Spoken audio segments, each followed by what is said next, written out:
Hello students. तो photo energy chemistry में हम पहुंच गए थे division of photochemical reactions on behalf of potential energy surfaces. Potential energy surface पे जब प्रोडक्ट में वो कन्वर्ट होता है रिएक्टेंट, तो पोटेंशियल एनर्जी सरफेस किस हिसाब से चेंज होती है, तो उसके हिसाब से डायबेटिक और एडियाबेटिक दो प्रोसीजर हो सकते हैं। एक उसका पाथ था इंटरमीडिएट। तो ये सब जनरल बातें उसके बारे में हमने कर ली थी। आज से हम शुरू करते हैं काइनेटिक्स और रेट्स ऑफ फोटोकेमिकल रिएक्शंस।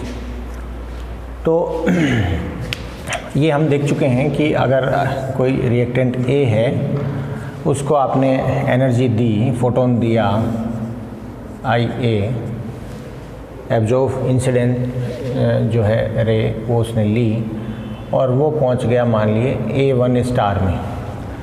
अब जो इनिशियली जहां वो पहुंचता है वहां उसका लाइफ स्पान, उस पोजीशन में उसका लाइफ स्पान नेग्लिजिबल है, वहां कोई पॉसिबिलिटी नहीं है रिएक्शन होने की।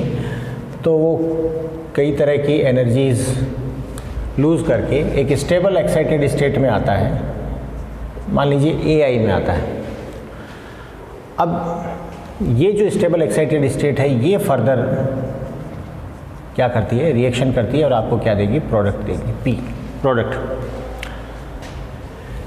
ये जिस कांस्टेंट, इसके लिए हम मान लें कि एक KR कांस्टेंट है, ठीक।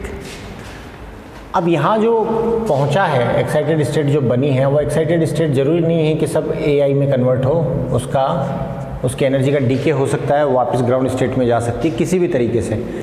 तरीका हमने फॉस्फोरेसेंस और कई चीज़ें हमने देखी, नॉन रेडिएटिव डीके भी हो सकता है। तो उसके लिए हम मान लेते हैं कि ये KA रेट से वापस जा रहा है बैकवर्ड। दूसरा, ये KB रेट से क्या बना ले, दो परिणति हो सकती हैं, या तो अपनी एनर्जी लूज़ कर दे और किसी तरह की फर्दर स्टेबल स्पीसी में कन्वर्ट नहीं हो। दूसरा, ये स्टेबल रिएक्टिव स्पीसी में कन्वर्ट हो जो कि आगे रिएक्शन में जा सकती हो। तो जिस रेट से कन्वर्ट हो रहा है दैट इज़ KB। इसकी भी दो चीज़ें हो सकती हैं, या तो ये किसी रिएक्शन में चला जाए, अदरवाइज ये भी अपनी एनर्जी का डिके करे, मान लीजिए KC उसके लिए रेट कांस्टेंट। तो K is nothing but sum of rate constant for dissociation of A1 excited state except transfer to AI first, except transfer to AI first के अलावा जितनी भी तरह की जो A1 के डिसोसिएशन की पॉसिबिलिटी है, उन सब के लिए रेट कांस्टेंट हमने common rate constant, total rate constant ले लिया K1।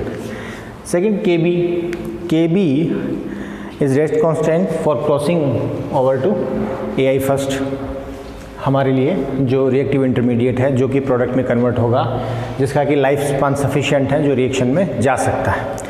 Then KC is sum of rate constants of dissociation of AI first except to go into photo reaction, ये फोटोकेमिकल रिएक्शन में। And KR is the rate constant for photochemical reaction.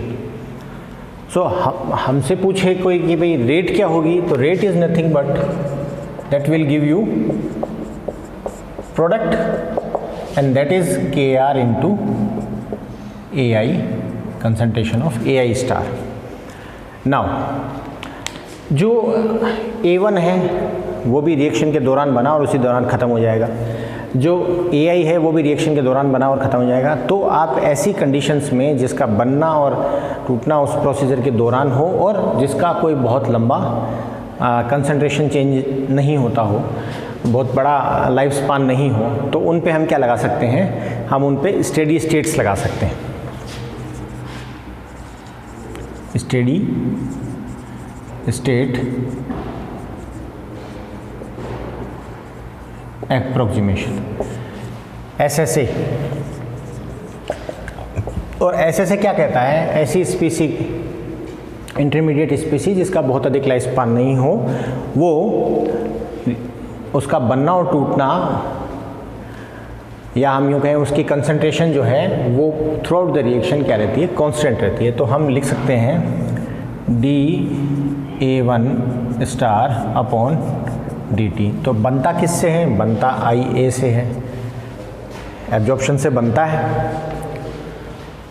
टूटता किससे है? Minus KA A1 star minus KB A1 star. So equals to क्या हो गया? ऐसे लगाया आपने 0। तो यहाँ से आप A1 स्टार की कंसंट्रेशन जो है निकाल सकते हैं।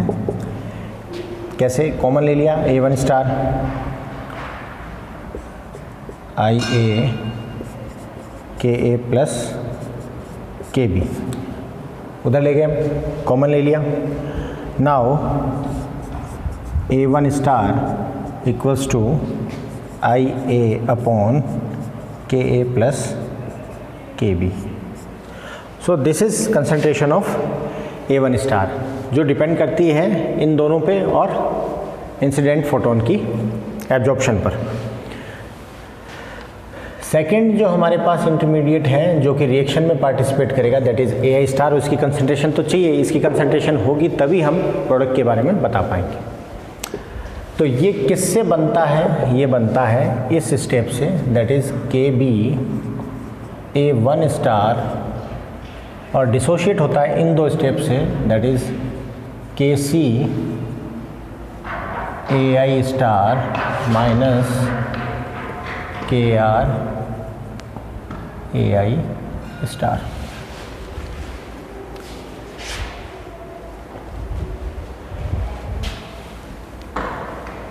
Now equals to 0। नाउ आप लिख सकते हैं KC plus KR into AI star equals to KB A1 star, और concentration of AI star intermediate that will proceed to product, उसकी कंसंट्रेशन क्या है? KB A1 star upon KC plus KR। Okay, और A1 star हमें पता है, तो A1 star की जो वैल्यू है, इसको मान लो आप रिएक्शन 1 दे दें, इसको आप इक्वेशन 2 और ये इक्वेशन 3, तो यहाँ 2 से 3 में आप जाएं तो आपको मिल जाएगा AI star equals to KB। तो IA upon IA KB upon KA plus KB and KC plus KR। Okay, now we have AI star. So अगर ये यूनिमोलिकुलर, ये काइनेटिक कब फॉलो होगी? जब ये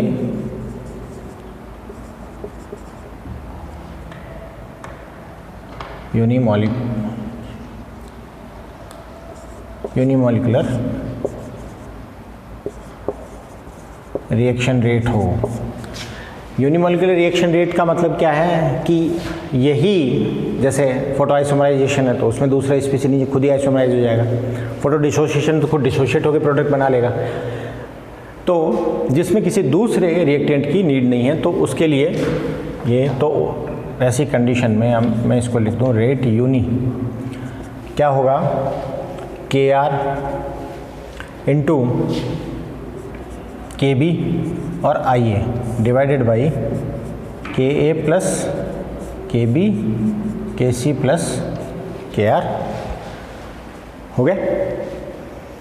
तो this is hour rate of reaction, KB KR IA upon this much. अगर ये बाइमोलिकुलर हो,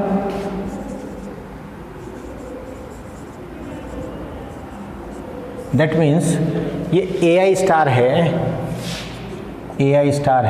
ये किसी भी स्पीसीज से रिएक्ट करे और फिर ये प्रोडक्ट बनाए, तो यहाँ पे उसकी कंसंट्रेशन भी आएगी। तो हम लिखेंगे जो रेट होगी वो होगी IA KR KB into concentration of B upon KA plus KB into KC plus Kr। अगर रिएक्शन कैसी हो, बायोमोलिकुलर हो। तो आप ये देखें,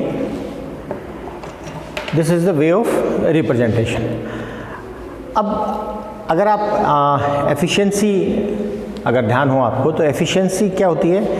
एफिशिएंसी होती है कि कितना आपने फोटोन दिया, दैट इज़ IA, और जो रेट है हमारा उसका रेशो। तो रेट या प्रोडक्ट की जो concentration, rate divided by IA, that is our efficiency.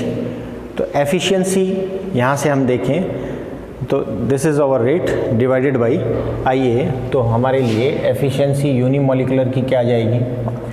Unimolecular की एफिशिएंसी क्या आ जाएगी? Kr Kb divided by Ka plus Kb and Kc plus Kr। और बायोमोलिकुलर के लिए क्या आ जाएगी? वो आ जाएगी Kr Kb into B divided by Ka plus Kb into Kc plus Kr। So important term क्या है? इम्पोर्टेंट टर्म है ये। क्यों? क्योंकि फोटोकेमिकल रिएक्शंस में हम जो है उसकी एफिशिएंसी है, जो रिएक्शन की एफिशिएंसी है उसको कैलकुलेट करते हैं।